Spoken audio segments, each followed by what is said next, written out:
सत्संगत जी, प्रेम और सत्कार से कहना जी, धन निरंकार जी।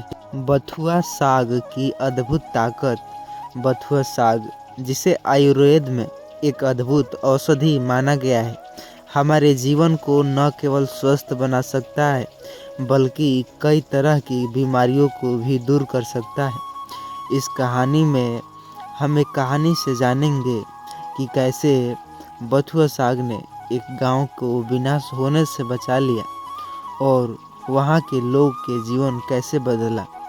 गंगा के किनारे स्थित शिवपुर नामक लोग प्राकृतिक जीवन जीते थे, खेती बाड़ी करते थे, अपने भोजन के लिए प्रकृति पर निर्भर रहते थे, बीमारियों से बचने के लिए आयुर्वेदिक उपचार का सहारा लेते थे। इस गांव में बाबा अंचलानंद नामक एक निरंकारी संत रहते थे। बाबा लोगों को अध्यात्म और आयुर्वेद के बारे में शिक्षा देते थे। सत्संगत जी, मुझसे कोई त्रुटि हो जाए तो क्षमा कीजिएगा। आइए एक ऐसी कहानी जिसे दिल का रूह कांप जाएगा आपको सुन करके, वीडियो को लास्ट तक देखिएगा। भगा भगा कर देखने की कोशिश न कीजिएगा, क्योंकि आधा अधूरा ज्ञान किसी काम का नहीं होता, उल्टा दोष परिणाम पड़ता है। अक्सर लोग कहते हैं, अक्सर कितने ने ये सुना भी नहीं होगा, इसका नाम तो सुना होगा लेकिन खाए भी नहीं होंगे।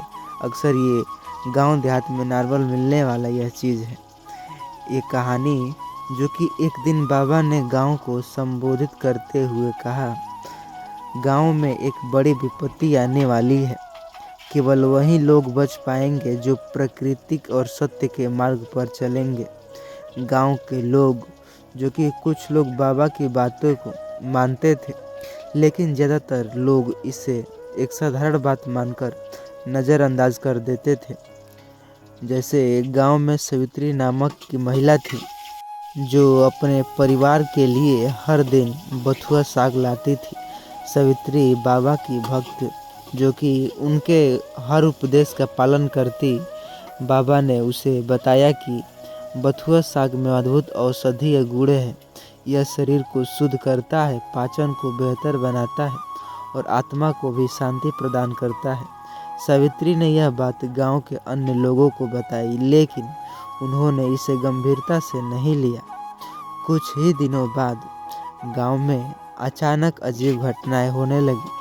लोग बीमार पड़ने लगे, बच्चों और बूढ़े बीमार होने लगे, बुखार लगने लगे, बड़ों को पेट की बीमारियां होने लगी। गांव के शहर जैसे गांव के बाहर से आने वाले डॉक्टरों ने इसे एक खतरनाक संक्रमण बताया। यह बीमारी इतनी तेजी से फैली कि कई लोग अकाल मृत्यु का शिकार हो गए। सावित्री और उसका परिवार, जो कि रोज बथुआ साग खाते थे, वह पूरी तरह से स्वस्थ थे। बाबा ने कहा, यह बथुआ की साग की शक्ति है।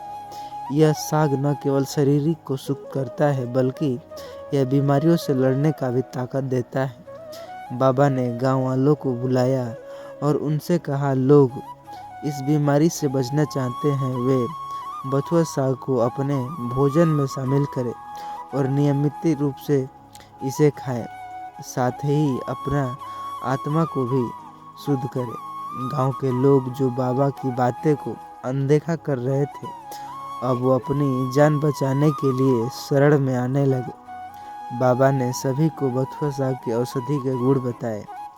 यह शरीर से विषैले तत्वों को बाहर निकालता है, पाचन तंत्रों को मजबूत करता है, यह खून को साफ करता है और रोगों को प्रतिरोधक क्षमता बढ़ाता है। यह हृदय रोग और त्वचा की बीमारी में लाभकारी है। गांव वालों ने बाबा के निर्देश अनुसार पालन किया और धीरे धीरे बीमारी प्रकोप कम होने लगा। कुछ ही महीनों बाद गांव पूरी तरह स्वस्थ हो गए।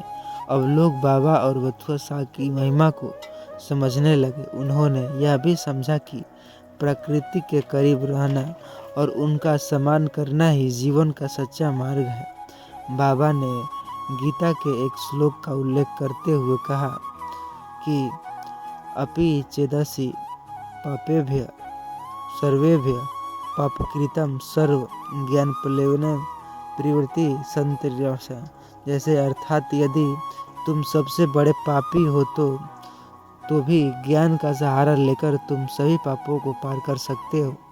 गांव ने बाबा की शिक्षा को अपने जीवन में अपनाया और प्राकृतिक नियमों के अनुसार जीने का प्रण लिया। सावित्री ने इसे अनुभव किया और बाबा की शिक्षाओं को दुनिया तक पहुंचाने के लिए एक जैसे यूट्यूब चैनल को ज्वाइन कराया। केवल बथुआ का साग के फायदे बताने से, आयुर्वेदिक गीता और निरंकारी विचार के माध्यम से स्वस्थ और आध्यात्मिक जीवन जीने का प्रेरणा मिलता है। साथ ही चैनल पर नए होंगे, चैनल को सब्सक्राइब कीजिएगा। इस वीडियो को व्हाट्सएप के जरिए लोगों तक शेयर कीजिएगा। इसका फ़ायदा बहुत से है जो कि मैंने बताया। गीता के अनुसार अकाल मृत्यु होने का कारण जानना चाहते हो? चलिए एक दर्दनाक कहानी की ओर चलते हैं। सत्संगत जी, प्रेम और सत्कार से कहना जी, धान निरंकार जी। सत्संगत जी, दास विनती कर रहा है, मुझसे कोई त्रुटि हो जाए तो क्षमा कीजिएगा सत्संगत जी। अक्सर लोग गाँवों में कहते हैं अकाल मृत्यु हो जाना, क्या यह जानकर के हैरानी होगी? क्या यह सच है? आइए निरंकारी विचार के माध्यम से समझते हैं। चैनल को सब्सक्राइब कीजिएगा।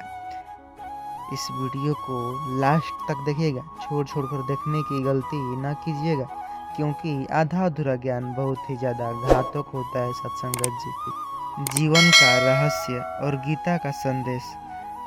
श्रीमद् भागवत भारतीय दर्शन का ऐसा ग्रंथ है जो जीवन के हर पहलू पर गहन विचार प्रस्तुत करता है। गीता के अनुसार जीवन और मृत्यु केवल आत्मा की यात्रा के पड़ाव है। गीता कहती है, न जायते म्रियन्ते वा कदाचिन यावा भूत्वा या भुवो अजीवो, जो कि शास्त्र पुराणों अहंते अहंतम शरीरम, जैसे कहते हैं कि अर्थात आत्मा न जन्म लेती है और न ही मरती है, यह नित्य अजर अमर और शाश्वत है। लेकिन तब क्या होता है जब कोई अकाल मृत्यु को प्राप्त होता है? क्या यह कर्मों का परिणाम है या कोई दिव्य योजना? इसी प्रश्न का उत्तर खोजने के लिए हमारी यह एक कहानी के माध्यम से समझेंगे, जिसे समझ करके आपको यह निश्चित करना ही होगा। अंत तक वीडियो को देखिएगा, आपको जान करके हैरानी होगी, आपकी जो कि रूह कांप जाएगी यह सच्चाई जान करके। आइए कहानी के तरफ समझते हैं। गंगा नदी के किनारे बसे एक छोटे से गांव शांतिपुर में लोगों का जीवन सरल और सुखद था। गांव में एक निरंकारी संत सतगुरु देव विशेष प्रचारक व गीता के विचारों का प्रचार करते थे, लोगों को जीवन की सच्चाई समझाते थे। सतगुरु देव ने एक दिन गांव वालों की चेतावनी दी, एक समय आएगा जब गांव का एक बड़ी आपदा सामना करेगा, केवल वही बच पाएगा जो सत्य, धर्म और निष्काम कर्म के मार्ग पर चलेंगे। गांव के लोग सतगुरु की बातें को गंभीरता से नहीं लेते थे। वे अपने सांसारिक कार्यों में व्यस्त रहते थे और अक्सर उनके उपदेशों को अनसुना कर देते थे। कुछ वर्ष बाद गांव में अजीब घटनाएं होने लगी। अचानक से गांव में कुछ युवा और स्वस्थ लोग बीमार पड़कर मरने लगे। डॉक्टर ने भी इन मौतों का कारण नहीं समझ पाया। इन अकाल मृत्युओं ने गांव के हर व्यक्ति के मन में भय पैदा कर दिया। एक दिन 18 वर्षीय आदित्य की भी मृत्यु हो गई। आदित्य बहुत ही अच्छा और परिश्रमी युवक था। उसकी मृत्यु ने पूरे गांव को हिलाकर रख दिया। आदित्य की माँ सरोजा सतगुरु देव के पास गई और अपनी पीड़ा व्यक्त की। सतगुरु, यह क्यों रो रहा है? मेरे बेटे ने कभी कोई गलत कर्म नहीं किया, फिर भी उसका अकाल मृत्यु क्यों हुई है? सतगुरु ने गीता का संदर्भ देते हुए कहा, सरोजा, यह संसार कर्म और फल का खेल है। अकाल मृत्यु तभी होती है जब हमारे कर्म और विचार असंतुलित हो जाते हैं। कभी कभी यह हमारे पिछले जन्म का भी परिणाम हो सकता है, लेकिन मृत्यु एक संदेश भी देता है कि हमें उस संदेश को समझने की कोशिश करनी होगी। गांव में अकाल मृत्यु जो कि उनकी संख्या बढ़ने लगी। इसी बीच सतगुरु देव ने सतगुरु ने एक और घोषणा की, गंगा में जलस्तर बढ़ रहा है और जल्द ही एक विनाशकारी बाढ़ इस गांव के तबाही कर देगा। केवल वही बचेगा जो आत्मशुद्धि करेंगे और निष्काम भाव से कार्य करेंगे। कुछ लोग सतगुरु की बातों को समझने की कोशिश करने लगे, लेकिन अधिकांश ने इसे अनसुना कर दिया। आध्यात्मिक जो कि नहीं मानते थे।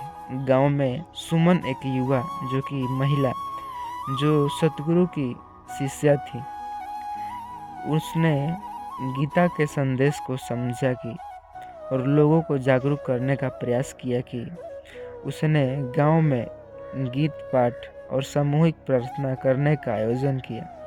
सुमन ने गीता के एक श्लोक को उत्कृष्ट किया, कर्मणे विरासते मा फलं त्यजति, अर्थात तुम्हारा अधिकार केवल कर्म पर है, उसके फल पर नहीं। उसने गांव वालों को समझाया कि यदि वे अपने कर्म को सही करेंगे और निष्काम भाव से करेंगे तो वे इंसान से बच सकते हैं, इस विनाश से बच सकते हैं। अंततः सतगुरु देव किसी की भविष्यवाणी सच हुई। गंगा नदी में गांव बाढ़ में डूबने और जो लोग सतगुरु के निर्देश पालन कर रहे थे वे बच गए। गांव के बाढ़ में जो कि गांव में निपुण निर्माण और इस बार लोग ने गीता के सिद्धांत को अपने जीवन में अपनाया। वे हर दिन गीता का पाठ करते, सतगुरु की शिक्षाओं का पालन करते और निष्काम कर्म करते, प्राथमिकता देते। सुमन ने बाढ़ के बाद अपने अनुभव को दुनिया के साथ साझा करने के लिए YouTube चैनल पर शुरू किया। उसने गीता को संदेश देना सरल भाषा में प्रस्तुत किया। उसका चैनल जो कि रूप पूजा जल्दी ही लाखों लोग पहुंच गए। वह कहती, गीता केवल एक धार्मिक ग्रंथ नहीं, यह जीवन का सार है। जो उसे समझने लगा कि वह मृत्यु और विनाश से डरने के बजाय जीवन का सही अर्थ जान पाएगा। इस कहानी से सीख मिलती है कि अकाल मृत्यु और विनाश केवल हमारे कर्म और विचारों का परिणाम है। गीता के अनुसार जीवन का उद्देश्य आत्मा को शुद्ध करना और सत्य के मार्ग पर चलना है। क्या आप भी गीता को जो कि ज्ञान से अपने जीवन को बदलने के लिए तैयार हैं? अगर हाँ तो इस चैनल पर नए होंगे, चैनल को सब्सक्राइब कीजिएगा और जाने कैसे गीता के संदेश अपने जीवन में प्रकाशमय बना सकता है। सत्संगत जी, प्रेम और सत्कार से कहना जी, धन निरंकार जी। सत्संगत जी, आशा करता हूँ यह वीडियो आपको थोड़ा सा भी पसंद आई हो। चैनल पर नए होंगे, चैनल को सब्सक्राइब कीजिएगा। इस वीडियो को व्हाट्सएप के ज़रिए लोगों तक शेयर कीजिएगा ताकि हर वो इंसान पता कर सके। और इस वीडियो पर लाइक कमेंट करना ना भूलिएगा। सत्संगत जी।